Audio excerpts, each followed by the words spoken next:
Hello, this is Dr. Harriet Fraad on Capitalism Hits Home, an interpersonal update. This is a show about the intersection of capitalism, class, and our personal lives. Hello. Today, what I really want to talk about is what sparked such rage, what unleashed Americans to protest when they saw the picture of the policeman Derek Chauvin with his knee on George Floyd's neck until the life ebbed out of George Floyd. They saw the depraved indifference of the policeman Derek Chauvin and the other policemen who looked on nonchalantly as Floyd was dying and saying, "I can't breathe." That galvanized the kind of rage that is so important. One never knows what galvanizes the rage of people.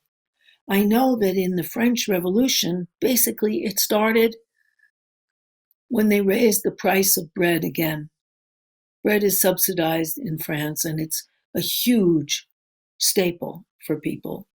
And the price of bread kept going up, and people had it.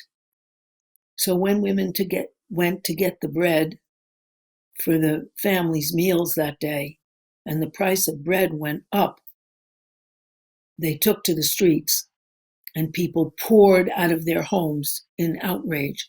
It was a cumulative outrage, but was sparked that morning around the price of bread.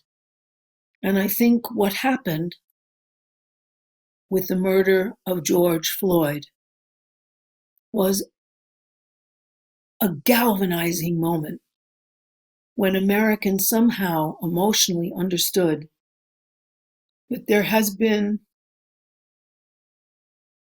a knee on our necks for the past 50 years, a vulture capitalist knee with depraved indifference as to whether we live or die.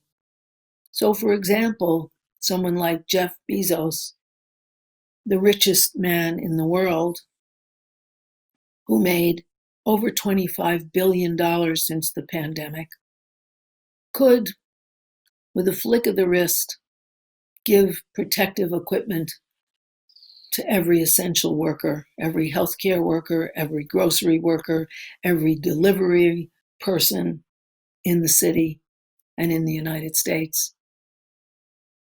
With over $150 billion, that would be nothing for him.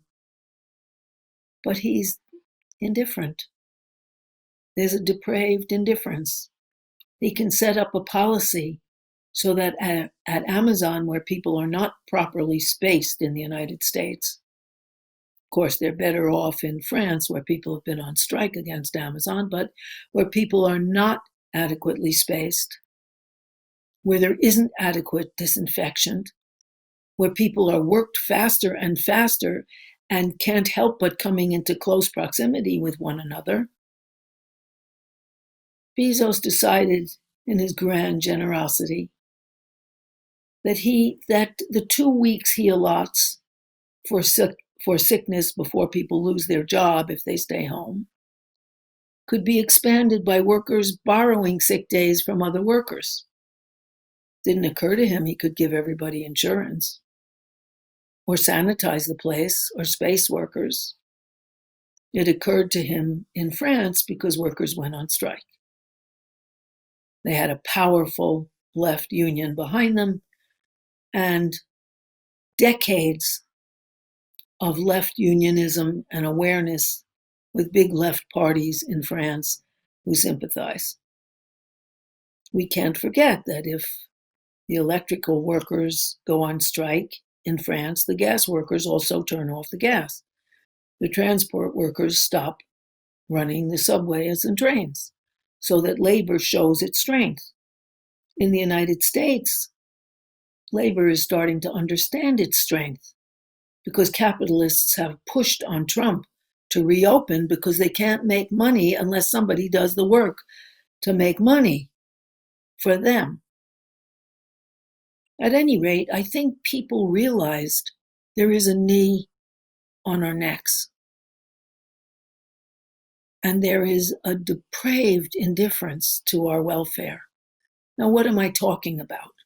Well, I think people consciously or unconsciously know that since December of 2019, our government, Donald Trump, knew about the pandemic because the Chinese warned everyone. He did nothing. He thought it would distract from his chances to be revered and reelected. Then, as the disease progressed, he put each state in competition with every other state for protective equipment, so that face masks, which we need to protect ourselves and which healthcare workers need most urgently, those masks that used to cost 75 cents now cost $5, according to Governor Cuomo. And so that hospital workers and healthcare workers are ill-equipped. That's depraved indifference. It's brought home to us as we see over-equipped policemen, militarized, over-equipped policemen and soldiers, full of tear gas and truncheons and tasers and hurtful bullets that put out someone's eye. We see that, but we know that there isn't enough protective equipment to protect our health. What's wrong here? Something's really wrong. Even the head of the armed forces made a statement that he was very sorry to have walked to Trump's photo op, which was cleared of peaceful protesters through tear gas and batons, because the army has no business preying on the civilians of its own country. That was very important, because it was saying this man is endangering you. He's calling out your army, for which you pay, to give himself a photo op. So that Americans are beginning to understand. And when I say class war, I think we're beginning to understand we've been in a class war and we're losing. Now, why do I say class war? It's such a dramatic expression. Well, the way it's been handled in the United States is noteworthy. All over Europe, workers who've been laid off because of the coronavirus get 70 to 90% of their salary. The government pays that. No one is allowed to be fired. Everyone is guaranteed a job when things open. The government pays for that and refuses any stimulus payment and any money to any company that fires anyone because of the coronavirus. Therefore, their economies still work.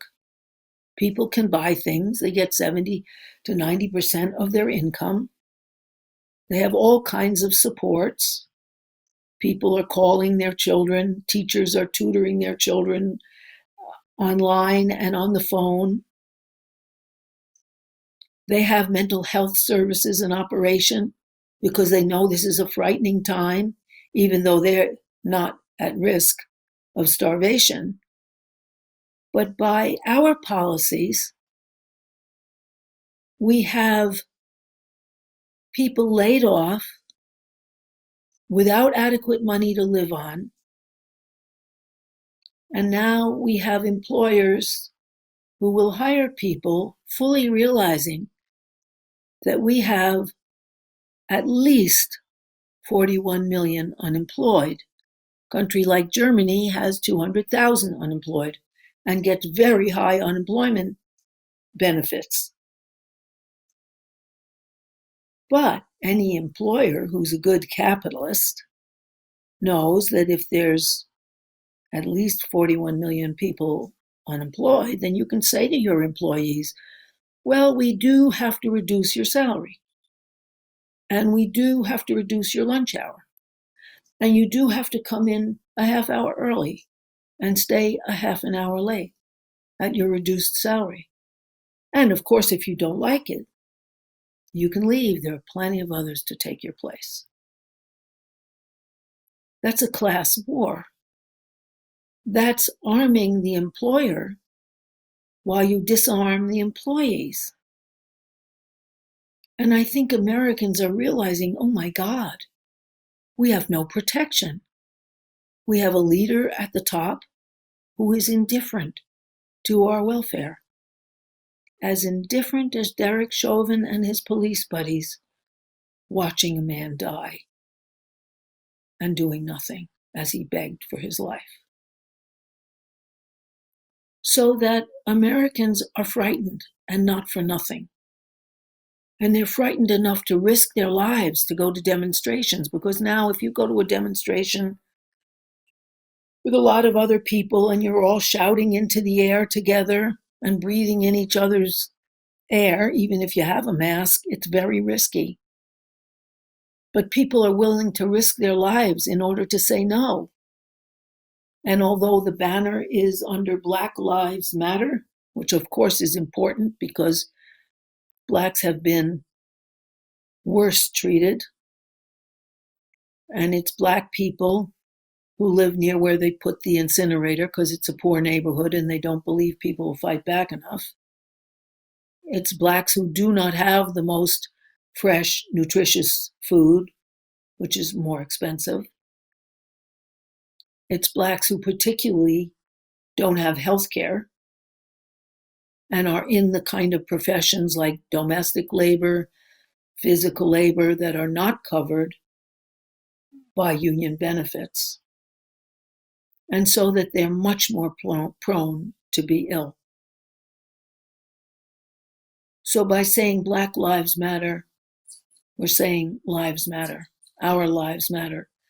And it was a very important thing that happened, that as you looked at the demonstrations, you could see at least a third of the people were white.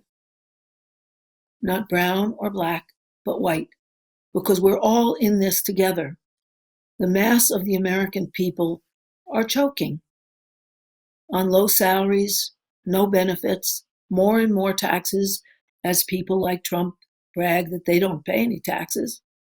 Because if you have a good tax lawyer, you can get your millions or billions into havens like the Cayman Islands, the Canary Islands, Panama, where you can sock away money and it's never taxed. Now, of course, the United States Army, if it threatened to invade the Canary Islands, if they didn't give that money to the government to use for all of us, of course they wouldn't fight. This is just with a wink and a smile, it's done. And it's part of that knee on our necks. We also have seen Trump hide in his bunker when people come out and demonstrate rather than come and talk to us and negotiate with us. We see that by abandoning science, where commissions and individual scientists and whole departments have studied epidemiology and protective strategies, and Trump has thrown them out. We see that the science that could protect us is dismissed. So the knee on our necks is not likely to be removed unless we make sure it is.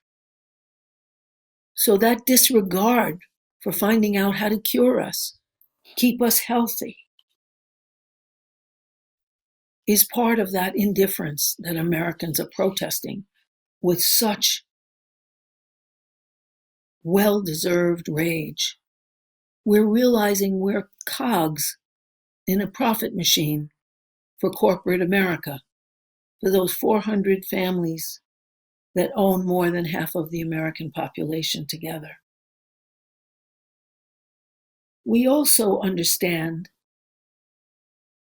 that our only hope is to connect with one another, to connect online, to connect in demonstrations, to connect in support for candidates who stand for something different: progressive Democrats, justice Democrats, democratic socialists.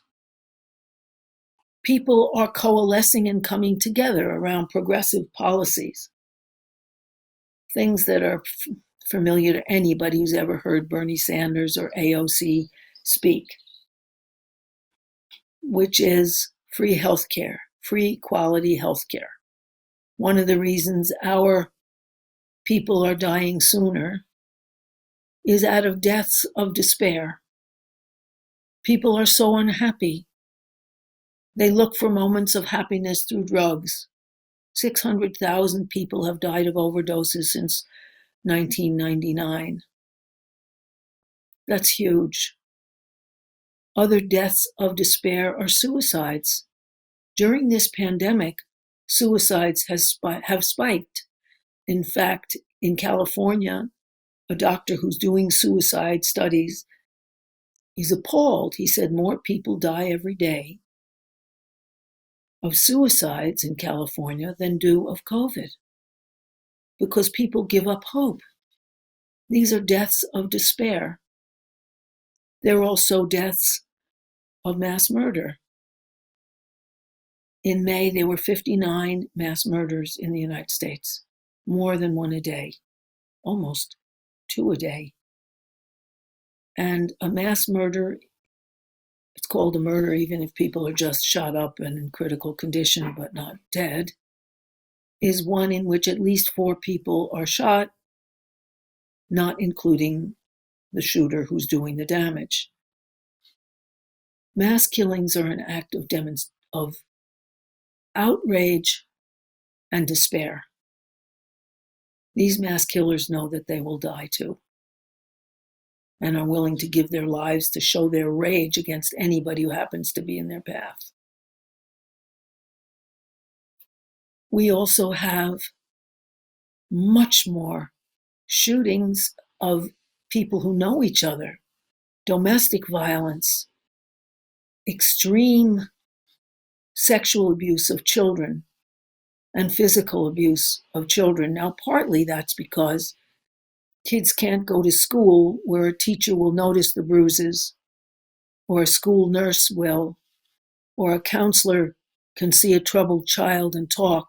Most referrals around sex abuse hotlines are from professionals, from teachers to school counselors to school nurses, and all of those things are closed. And so 1 in 4 parents admits beating their child in the United States. Child abuse goes way down at age 6, where kids get out of the house for 6 hours and go to school and can run away. But now they're locked up with their abusers. And so although there's fewer reports to the hotlines, there are many more children who come to the hospital because they're severely sexually abused. Half of the people reporting abuse now to the hotlines are children under 12 who somehow learn that they can report and maybe get some help, because people are in terrible, terrible shape. We've been abandoned by our government. The corporate knee is on our necks, and that's all that our president cares about, because those are the people from whom he will get contributions, and that's what counts. There's at the same time, in the demonstrations and in political developments, an attempt to shift American politics away from corporate interests. So the taxes don't keep going up on the middle class, while they're not paid at all by the people at the top. People are working on attracting the white working class, which is suffering terribly. In Case and Deaton did some very important studies of deaths of despair, and they found out that in many counties in the American South, more whites than blacks are dying younger. And that's because no white women were working class who 50 years ago could expect that if they did the domestic work and took care of the children and took care of their men's emotional needs and raised their children, that they would have economic support. They don't anymore.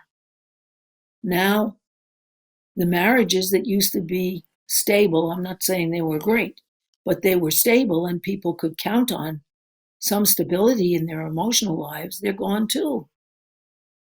Half of American couples get divorced within the first 5 years, and another 10 to 15% don't have enough assets to fight over or children to fight over and make an agreement with each other and split. So you're talking about 65% of people don't even stay married. That's at least a connection they had. And it was family was a primary connection for American men and women. And it just can't be sustained within this economy way before COVID. And people have been abandoned emotionally that way.